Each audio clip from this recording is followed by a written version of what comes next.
예, 안녕하십니까. 우리 이번 시간은 12과 죽음과 부활에 대해서 우리 함께 교과를 연구하도록 하겠습니다.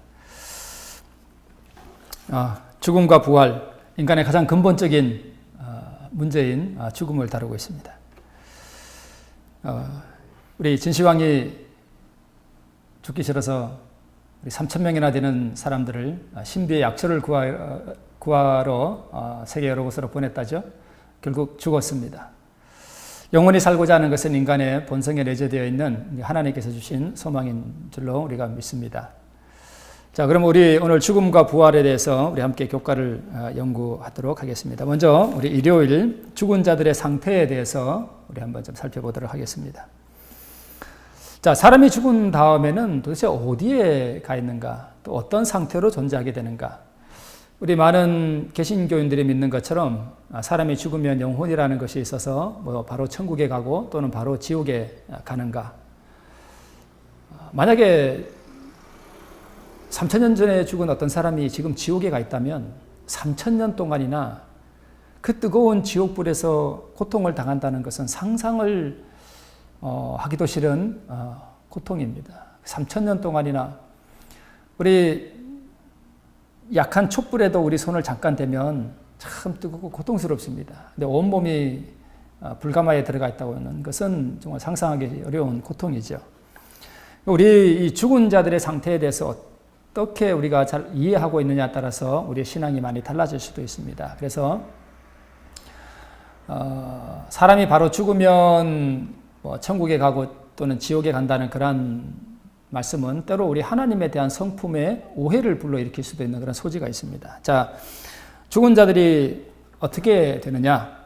우리가 잘 아는 것처럼 시편 146편 4절에 그 호흡이 끊어지면 흙으로 돌아가서 당일에 그 도모가 소멸된다 이렇게 말씀하고 있고, 그 다음에 시편 6편 5절에는 사망 중에는 주를 기억함이 없다라고 분명히 말씀하고 있고, 전도서 9장 5절 6절 잘 아는 말씀이죠. 무릇 산 자는 죽을 줄을 알되 죽은 자는 아무것도 모릅니다. 그것을 말씀하고 있습니다. 그 다음에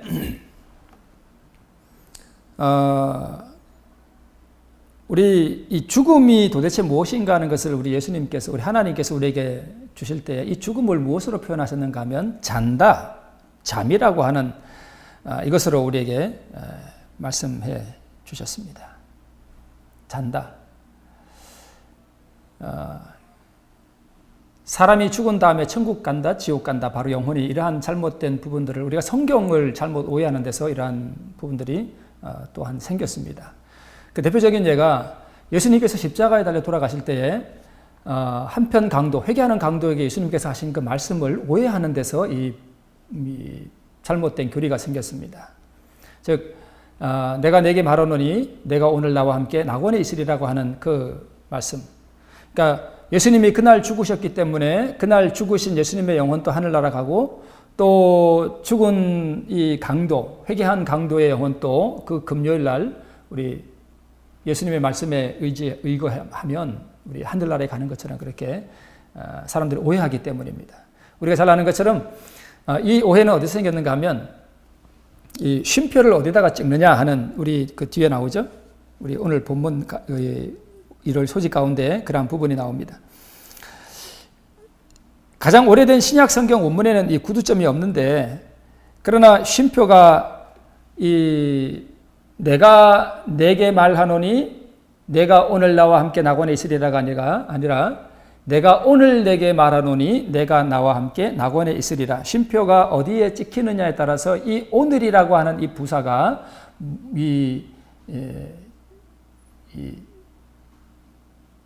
과연 내가 오늘 내게 말한다라는 의미일까? 아니면 오늘 내가 낙원에 있으리라 하는 그런 의미가가 갈라진다는 것입니다. 근데 우리 성경 전체적인 어떤 개념이나 사상이나 또는 이 성경 본문 가운데 나타난 그 예수님 이후의 행적들을 살펴보면 그날 예수님은 하늘에 가지 않았다는 사실을 알 수가 있습니다.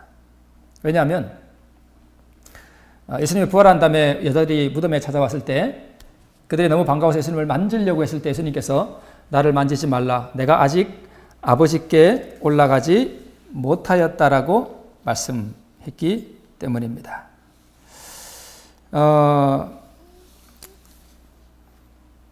만약 이 오늘이 돌아가신 금요일이므로 그날 예수님이 하나님께 그 영혼이 하늘나라에 갔다면 예수님은 무덤 속에 계신 것이 아니라 하늘나라에 갔었어야만 됩니다. 그런데 우리가 잘 아는 것처럼 예수님은 그날 하늘에 가시지 않으시고 무덤에서 쉬셨다는 사실을 우리가 알 수 있습니다. 사람이 죽으면 어떤 상태가 되는가? 완전한 무의식의 상태.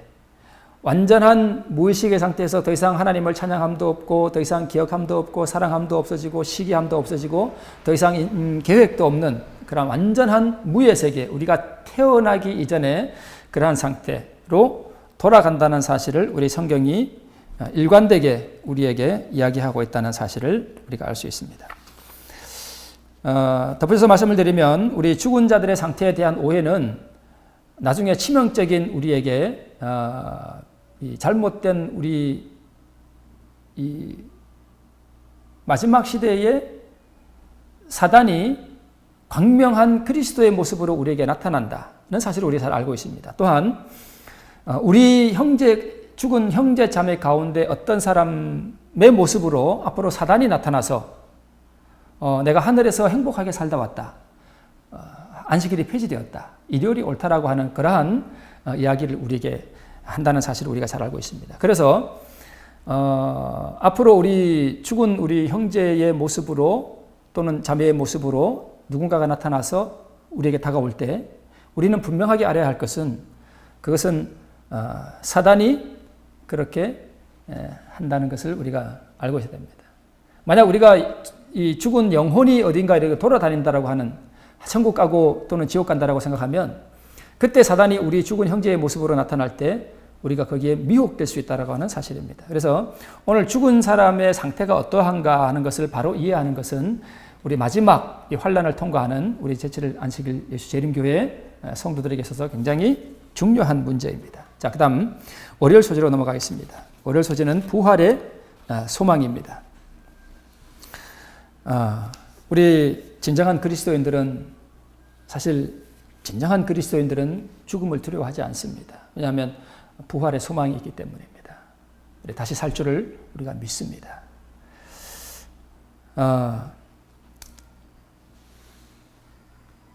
오늘 부활의 소망을 갖는다 하는 이 의미를 우리가 조금 다른 차원으로 한번 좀 생각해 보겠습니다. 죽은 자만이 부활의 소망을 가질 수 있습니다. 부활은 죽은 후에 예수님 재림하실 때 일어나는 것입니다. 그런데 우리가 생각하는 육신이 죽었다가 예수님 재림하실 때 이 육신이 부활하는 이 부활보다 사실은 더 중요한 부활이 있다는 사실을 우리가 오늘 이 부활의 소망을 공부하면서 우리가 좀 생각해 봐야 되겠습니다. 그게 뭔가 하면 여러분, 바울은 나는 날마다 죽는다라고 그랬습니다. 나는 날마다 죽는다. 이 이야기는 다시 말씀을 드리면 무엇인가 하면은 나는 날마다 부활한다라는 말과 같습니다. 왜냐하면 오늘 죽었다가 다시 부활하는 경험이 없으면 내일 다시 죽을 수가 없거든요. 날마다 주님 안에서 죽고 새롭게 부활하는 삶을 사는 것, 이것이 우리가 나중에 육신이 부활하는 것도 중요하겠지만 이것이 어떻게 보면 오늘날 우리에게 더 중요하다는 사실입니다. 이것을 나만이 고침을 받는 사건을 통해서 우리 한번 잠깐 살펴보겠습니다. 자, 나만이 자기의 문둥병을 고치기 위해서 이스라엘의 선지자를 찾아옵니다. 그때 선지자는 좀 세속적인 말로 코빼기도 베이지 않고 종이 하나 쪼르르 달려 나오더니 우리 선지자가 하시는 말씀이 요단강에 가서 몸을 7번 씻으래요. 이렇게 이야기하고는 싹 들어가 버립니다. 나만은 아람의 군대 장관이고 대단히 신분이 높은 왕이 그의 팔에 의지하는 대단히 중요하고 진짜 지명도가 있는 그런 사람이었습니다. 권세 있는 사람이죠. 이러한 사람이 이스라엘에 올 때는 무슨 생각을 가지고 있는가 하면 자기가 구원받을 것에 대한 자기의 생각을 가지고 왔습니다. 그런데 와서 보니까 종이 그렇게 하고 쏙 들어가 버립니다. 그때에 이 대장군 나아만의 마음속에서 일어났던 그 고민, 충격, 이것은 정말 대단한 것이었습니다. 그래서 우리 열왕기하 5장 10절을 현대어 성경은 뭐라고 번역하고 있는가 하면 그러나 엘리사는 그를 만나주기는 그냥 다른 사람을 보내어 말을 전하게 하였다. 위풍당당한 장구를 마치 천하고 불쌍한 거지처럼 취급한 것이다. 이렇게 이야기합니다. 내가 명색이 아람의 군대 장관인데 서지전에 나와서 콧배기도 베지 않고 종이 나와서 한마디 던지고 들어가 버리고 그야말로 오늘날 우리 젊은 친구들이 하는 말로 멘붕입니다. 멘탈 붕괴. 이 정신이 붕괴될 정도로 엄청난 충격을 받았습니다. 자, 여기서 우리는 사람이 진정으로 우리 육신이 죽고 육신이 부활하는 것 이전에 오늘 우리가 신앙생활을 하면서 내가 그리스도 안에서 날마다 죽고 새롭게 부활하는 그것이 무엇인지를 우리가 다시 한번 오늘 교과를 통해서 살펴보고자 합니다. 왜 하나님께서 엘리사가 그렇게 했던 것은 엘리사가 교만하거나 또는 엘리사가 다른 나쁜 의도가 있어서 그런 것이 아니라 엘리사가 직접 콧배기도 나와서 베지 않았던 것은 하나님께서 의도하신 것이었습니다. 왜 그렇게 하나님께서 의도하셨는가 하면 이 나아만이 고침을 받기 전에 그는 무엇을 깨달아야 했는가 하면 자기 마음속에 있는 교만을 깨달아야 했습니다. 이 교만을 깨닫고 그 교만을 하나님 앞에 굴복시키기 전에는 하나님께서 주시는 치유하는 생명의 능력이 그의 안에 들어갈 수가 없었습니다. 왜냐하면 이 교만이라고 하는 전신갑주로 무장되어 있는 상태에서 성령이 던지는 어떠한 날카로운 화살도 그것을 뚫을 수 없기 때문입니다. 그래서 나아만은 고침을 받기 전에 자기의 영적인 질병, 참으로 이 영적인 질병이 무엇인지를 깨달아야 했던 것입니다. 나아만에게 있는 진정한 질병은 문둥병이 아니었습니다. 나아만에게 있는 진정한 질병은 교만입니다. 교만이었습니다. 그것을 깨뜨려야 했습니다. 그래서 하나님께서 일부러 나아만의 자존심을 뭉개버리는 그러한 환경으로 그를 이끌었던 것입니다. 그래서 부조와 선지자 129쪽에 그리하여 그분께서는 당신의 섭리 가운데서 그들의 품성을 시험하며 그들 자신들은 알지 못했던 결점과 약점들을 드러내는 위치로 그들을 이끄신다 그랬습니다.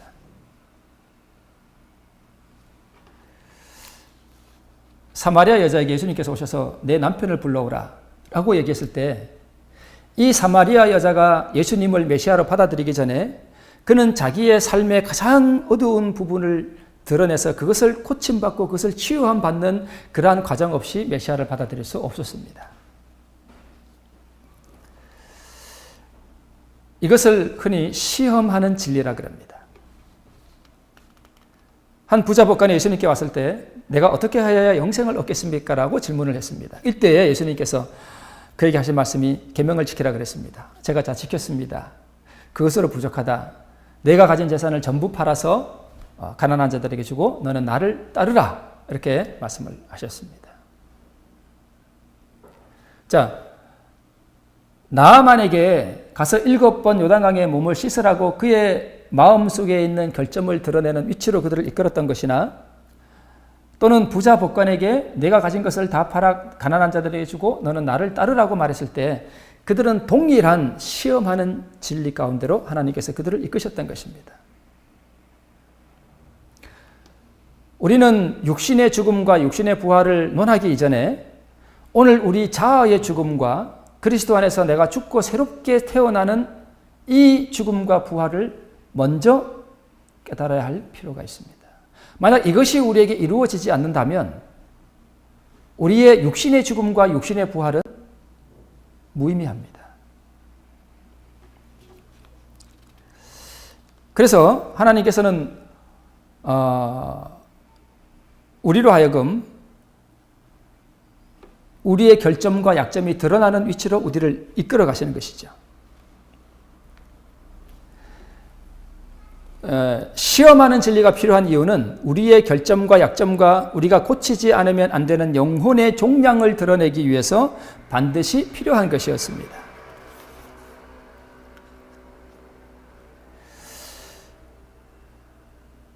요단강에서 7번 씻으라고 하는 이 종의 말을 들었을 때 이 나아만 장군의 마음속에는 격렬한 투쟁이 일어납니다. 격렬한 투쟁이 일어나요. 마찬가지로 너의 모든 재산을 팔아서 가난한 자들에게 주고 너는 나를 쫓아라 그랬을 때 이 부자 법관은 깊은 고민에 빠집니다. 그러니까 마음속에서 일어나는 격렬한 투쟁입니다. 그때 다행인 것은 이 나아만에게는 훌륭한 부하들이 있었습니다. 그보다 더한 일을 하라 하도 할 텐데 요단강에서 7번 씻으라고 하는 일이 뭐가 어렵습니까? 이 이야기를 듣고 이 마음속에서 일어나는 이 투쟁 가운데서 성령께서는 이 나아만이 어떤 선택을 할 것인가를 깊이 바라보고 있었습니다. 드디어 나아만은 자기의 자존심을 하나님의 말씀 앞에 굴복시키고 요단강에 7번 들어갑니다. 자, 오늘 이 부활의 소망을 가지기 전에 우리가 깊이 먼저 생각해야 할 부분은 뭐냐 하면 우리 자아의 죽음입니다. 이것이 더 중요합니다. 나아만은 새 사람으로 질병의 고침을 받기 전에 자기의 자존심을 흔드는 그 시험하는 진리, 그 깊은 투쟁의 과정에서 자기 자신을 죽입니다. 그랬을 때에 그에게 이르러온 것은 새로운 생명으로의 부활이었습니다. 그런데 부자 법관은 실패합니다.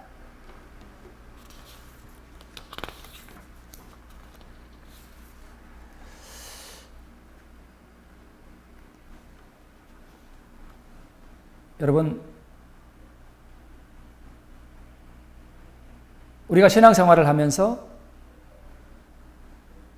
제어되지 않는 이 자아 때문에 우리가 고통을 당할 때가 얼마나 많습니까? 교회 안에서 또는 우리 가족들 가정생활 안에서 우리 제어되지 않는 자아, 붕괴의 감정이나 미움의 감정이나 원수 맺는 것, 이 모든 것들에 대해서 우리가 주님 앞에 우리가 굴복되고 죽지 않으면 우리 육신의 죽음과 육신의 부활을 논하는 것 자체가 별 의미가 없다는 것입니다. 그래서 로마서 6장 1절로 4절을 주해한 화이트 주석을 보면 이런 말씀이 있습니다. 산채로 장사된 사람들, 거듭남은 우리 시대에 좀처럼 보기 어려운 진귀한 경험이다. 이것이 교회 안에 어려운 일이 그토록 많은 이유이다. 그리스도의 이름을 가진 사람들이 성화되지 못하고 거룩하지 못한 사람들이 참으로 많다. 그들은 침례를 받았지만 산채로 장례를 치루었다. 자아가 죽지 않았기 때문에 그들은 그리스도 안에 있는 산 생명으로 일어나지 못하였다라고 말씀하고 있습니다. 침례는 받았는데, 침례는 받고 우리 교회 농명책에 이름은 기록됐는데 자아가 죽지 않았습니다. 산채로 장례를 치루었다는 것입니다. 오늘날 교회 안에 그렇도록 문제가 많고 교회가 어려운 이유가 바로 이렇게 산채로 장례를 치루온 사람들, 자아의 죽음을 경험하지 못한 사람들, 자아의 죽음을 경험하고 그리스도 안에서 장사 지낸 바 되고 새로운 생명으로 일어나는 그러한 경험이 없는 많은 사람들 때문에 오늘날 교회 안에 그토록 문제가 많다는 사실을 우리 선지자가 우리에게 말씀을 하고 있는 것입니다. 그리스도 안에 있는 산 생명으로 일어나지 못하였다는 뜻이 무엇입니까? 이게 부활이죠.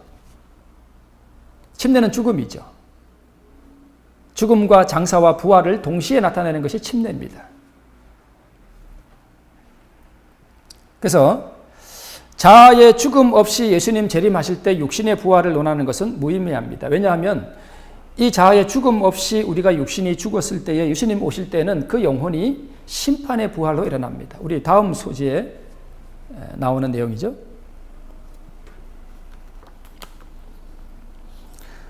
우리 화요일 소지를 보면 부활과 심판이 있습니다. 자, 부활과 심판. 무덤 속에 있는 자가 다 그의 음성을 들을 때가 오나니 선한 일을 행한 자는 생명의 부활로, 악한 일을 행한 자는 심판의 부활로 나오리라. 요한복음 5장 28절, 29절에 있는 말씀입니다. 우리 흔히 생각하기를 의인들은 부활하고 악인들은 부활하지 않는다라고 혹 어떤 분들은 생각할 수도 있지만 또 우리가 많은 분들이 아는 것처럼 의인이나 악인이나 모두 부활합니다. 왜 부활하는가 하면 예수님이 모든 사람들의 죄를 위하여 대속의 죽음을 죽으셨기 때문에 모든 사람들은 그 십자가의 대속의 죽음과 부활에 근거해서 악인이든 선인이든 의인이든 한 번씩 다 부활하게 되어 있습니다. 그런데 중요한 것은 우리가 부활을 하느냐 못하느냐 이 사실이 아니라 어떤 부활에 참여하느냐 하는 것입니다. 즉 예수님 재림하실 때 의인의 부활에 참여할 것이냐 아니면 의인들이 하늘나라 가고 난 다음에 이 땅에 공허한 황폐한 천년기의 세월이 지나고 예수님이 세 번째 이 땅에 오실 때 그때의 심판의 부활로 일어나느냐 이것이 중요하다는 것입니다. 여러분 우리가 어떤 부활로 나오느냐 하는 것 굉장히 중요하죠. 그런데 우리가 여기서 한 가지 알아야 할 것은 어떤 사람들은 생명의 부활로 어떤 사람들은 심판의 부활로 나오는데 왜 어떤 사람들은 생명의 부활로 나오고 어떤 사람들은 심판의 부활로 나오는가 하면 중요한 사실 한 가지. 생명의 부활로 나오는 사람들은 예수님 재림하실 때 심판을 이미 받았다는 것입니다. 이미 심판을 받았어요. 그러면 왜 심판의 부활로 나오는 사람들은 심판의 부활로 나오느냐? 예수님 재림하실 때 심판을 받지 않았기 때문입니다. 여러분 우리 재림교인들이나 혹시 다른 사람들이라 할지라도 심판 그러면 거부감을 가지는 사람들이 있는데 우리가 성경을 자세히 연구해 보면 심판 그 자체가 복음입니다. 왜 그런가 하면 심판 그러면 우리는 하나님께서 사람을 갖다 이렇게 죽이고 없애버리고 이런 것을 심판으로 우리가 생각하는 부분들이 있어요. 그런데 심판은 그런 개념이 아니에요. 심판이라고 하는 것은 한마디로 딱 심판을 한마디로 표현하면 죄를 없애는 것입니다. 죄를 제거하는 것이 심판이에요. 그래서 노아 홍수를 보면 먼저 하나님께서는 이 심판을 행하기 전에 사람들에게서 죄에서 떠나라고 이야기합니다. 근데 사람들이 이것을 거부하자 드디어 하나님께서는 물로 이 세상을 심판하십니다. 그 심판이 뭐냐 하면 죄를 끝내는 거였죠. 죄를 끝내는 것이 심판입니다. 조사심판. 우리 요한계시록 14장 6절부터 나오는 세천사의 기별에 보면 영원한 복음을 가졌더라. 그러면서 하늘과 땅과 바다와 물들의 근원을 만드신 이를 경배하라고 하면서 그 이유를 하나님의 심판하실 시간이 이르렀기 때문이라고 말하는데 그 심판이 조사심판입니다. 지금 하늘에서 행하는 심판이죠. 이 심판에 자기의 죄를 깨닫고 회개하고 자복함으로 우리 주님께 자기의 모든 죄를 드리고 더 이상 그 죄를 반복하지 않는 의의 생활을 살 때 하나님께서는 하늘 법정에서 우리의 죄를 용서하시고 또한 도말하시고 지우시고 우리에게 의의 상급을 주십니다. 이 심판을 즉 회개하고 진정한 회개와 자복의 경험을 통해서 미리 심판을 받은 사람들은 생명의 부활로 나오고 자기의 죄를 자복하지 아니하고 그대로 가지고 있는 사람들은 예수님 재림하실 때 그 이후에 천년기 후에 아직 심판을 받지 않았기 때문에 심판의 부활로 나옵니다. 이것이 두 종류의 부활입니다. 그러므로 우리는 예수님 오시기 전에 미리 심판을 받아야 됩니다. 그것이 조사심판이라고 하는 또는 우리가 재림전 심판이라고 하는 그러한 내용이죠. 자, 그 다음에 우리 수요일 소지로 넘어가면 지옥에 대한 예수님의 말씀이 있습니다. 어떤 많은 개신교인들은 그래요. 이 지옥에 대한 두려움 때문에 죽으면 영원토록 이 지옥에 가서 불에 타는 고통을 당하기 때문에 그곳에 가기 싫어서 교회를 다니는 사람들이 간혹 있습니다. 그런데 신앙이라고 하는 것은 사실 예수님과의 사랑의 관계가 신앙이지 지옥 가기 싫어서 예수님 믿고 교회 다니고 그것은 진정한 신앙이 아니죠. 우리 천국이 영원히 천국인 이유는 예수님이 거기 계시고 그분을 사랑하기 때문입니다. 그래서 그것이 천국인 것이죠. 여기 이제 하데스와 게헨나라고 하는 말씀이 나오는데 이 신약 성경에 그 지옥이라고 하는 이 표현이 하데스, 게헨나 이러한 단어를 우리가 오해하는 데서 많이 생깁니다. 여기 보면은 또 우리 부자와 나사로를 많은 사람들이 이게 실질적인 것으로 오해하기 때문에 마치 사람이 바로 죽으면 이 나사로와 부자처럼 바로 하늘 가고 바로 천국 가고 지옥 가고 지옥에서 불 가운데서 너무 목이 말라서 물을 구하는 이것이 너무나 현실적인 것으로 우리가 오해하기 때문입니다. 그런데 우리가 잘 아는 것처럼 이것은 이집트 민속 설화입니다. 시 오시리스라고 하는 사람이 지하 세계를 여행하는 그러한 이야기, 이집트 알렉산드리아에 살던 유대인들이 팔레스타인으로 옮긴 이집트 민속 설화를 예수님께서 인용하셨는데, 이 비유는 그야말로 비유입니다. 이 비유를 통해 예수님께서 우리에게 주시고자 하는 그 교훈은, 생전에 형성한 성품은 건널 수 없는 큰 구렁으로 운명을 결정하기 때문에 사후에는 구원을 위한 두 번째의 기회가 없기 때문에 생전에 우리의 구원을 위하여 준비하라고 하는 그러한 교훈적인 내용이지, 그 자체가 우리의 어떤 그 교리에 대한 뒷받침으로서 주신 말씀은 아니라고 하는 사실을 우리가 이해할 필요가 있습니다. 만약에 이 부자와 나사로가 진짜라면, 여러분, 내가 천국에 갔는데 예를 들어서 어머니 아버지가 지옥에서 막 불에 타서 고통스럽게 아무개야 물 좀 달라라고 하는 모습을 우리가 바로 옆에 이렇게 쳐다볼 수 있다면 천국이 아니겠죠. 그게 어떻게 천국이 되겠습니까? 만약에 영혼이 천국에 가는 것이라면 어떻게 혀가 나오고 눈이 나오고 손이 나오고 발이 나오고 우리 비유 가운데 어떻게 그런 것이 또 나오겠습니까? 이러한 말씀들을 우리가 살펴보면 결코 이러한 이 비유가 실제로 현실적으로 존재하는 것은 아니라는 것을 우리가 알 수 있습니다. 자, 이 성경에 나오는 이 나사로가 죽어서 간 그 하데스라고 하는, 그 하데스는 구약에 나오는 스올이라고 하는 것인데, 이 스올이라고 하는 것, 하데스라고 하는 것, 많은 부분에서 무덤을 뜻한다는 것을 우리가 성경을 통해서 알 수 있습니다. 그래서 이것을 지옥이라고 표현했을 경우에 이게 문맥에 맞지 않다는 사실을 잘 알고, 미국 표준역은 대부분 지옥 대신에 이 하데스를 무덤으로 번역하고 있다는 것 우리가 잘 알고 있습니다. 그래서 사실 지옥은 지금 존재하지 않죠.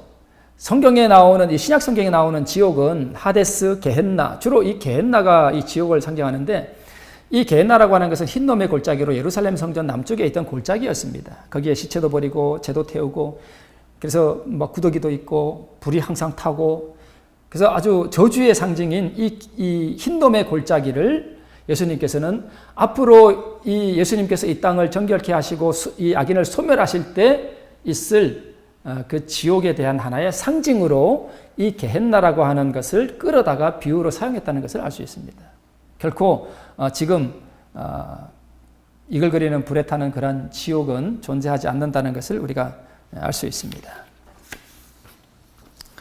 그 다음에 우리 마지막으로 죽음을 정복하신 예수님, 목요일 소지입니다. 죽음을 정복하신 예수님.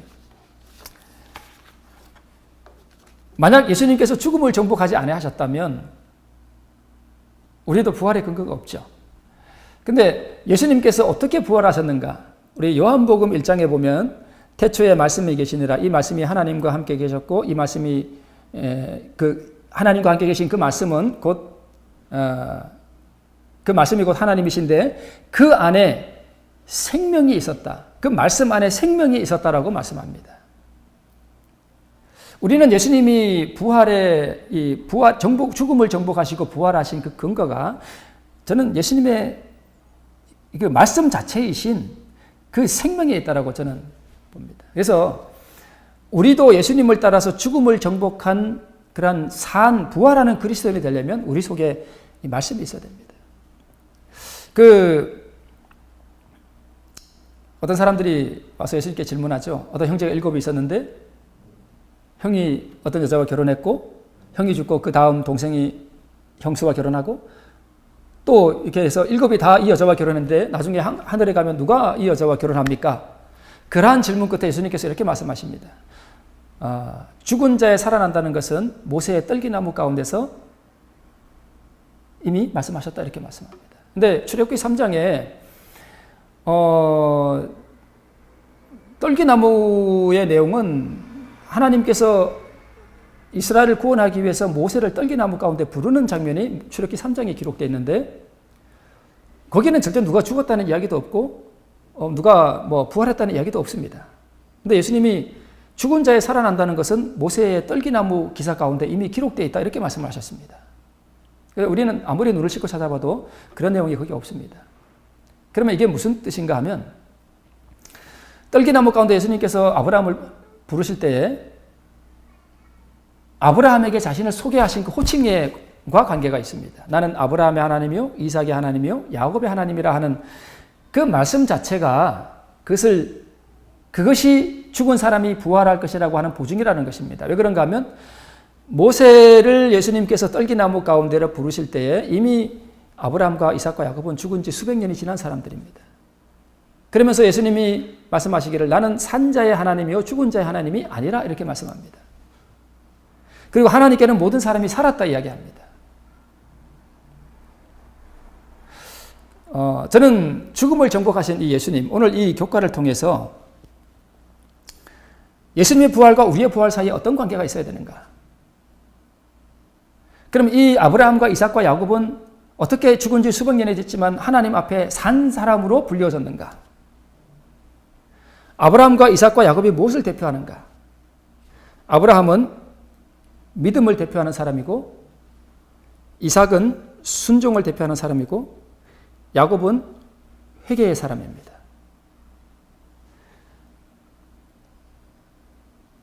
아브라함은 믿음의 조상이죠. 그 다음에 이삭은 모리아산에 올라갈 때에 죽음의 나무를 지고 그 아버지와 함께 죽음의 제사를 지내기 위해서 아버지가 찌르는 그 칼을 받을 마음의 준비까지 간 정말 순종하는 예수님에 대한 완전한 표상입니다. 순종의 표상입니다. 야곱은 진정한 회개의 표상이죠. 믿음과 순종과 회개, 이 모든 것들이 말씀으로 이루어집니다. 오늘 죽음을 정복하신 예수님 안에 있는 그 말씀이신 예수님 안에 있는 생명, 그 안에 생명이 있었고 이 생명은 사람들의 빛이라고 하신, 그래서 예수님이 부활의 능력이 말씀에서 나왔다는 것. 오늘 동일하게 아브라함과 이삭과 야곱이 산 사람으로 불려졌던 것은 그들 안에 있는 믿음과 순종과 회개를 통해서 그들 안에 있는 생명이 예수님으로 하여금 나는 아브라함의 하나님이요 이삭의 하나님이요 야곱의 하나님이라고 말씀할 수 있게 했다는 사실을 우리가 다시 한번 마음속에 깨닫기를 간절히 바랍니다. 오늘 요약하겠습니다. 우리 육신의 죽음과 우리 육신의 부활 굉장히 중요한 문제입니다. 우리 그것을 믿습니다. 오늘 우리 교과를 통해서 그래서 우리가 공부하게 됐습니다. 근데 더 중요한 것은 오늘 내 자아와 자존심이 나만과 같이 그리스도 안에서 죽고 내가 요단강에서 올라올 때 새롭게 내가 살아나는 부활의 경험이 오늘 우리 삶 속에서 일어나지 않으면 예수님이 이 땅에 오실 때 우리는 결코 영생의 부활로 생명의 부활로 일어날 수 없다는 사실을 우리가 기억할 필요가 있습니다. 어쩌면 이것이 오늘 죽음과 부활을 공부하는 우리에게 있어서 가장 중요하게 새겨보아야 할 말씀인 줄로 믿습니다. 교과 공부를 마치겠습니다. 감사합니다.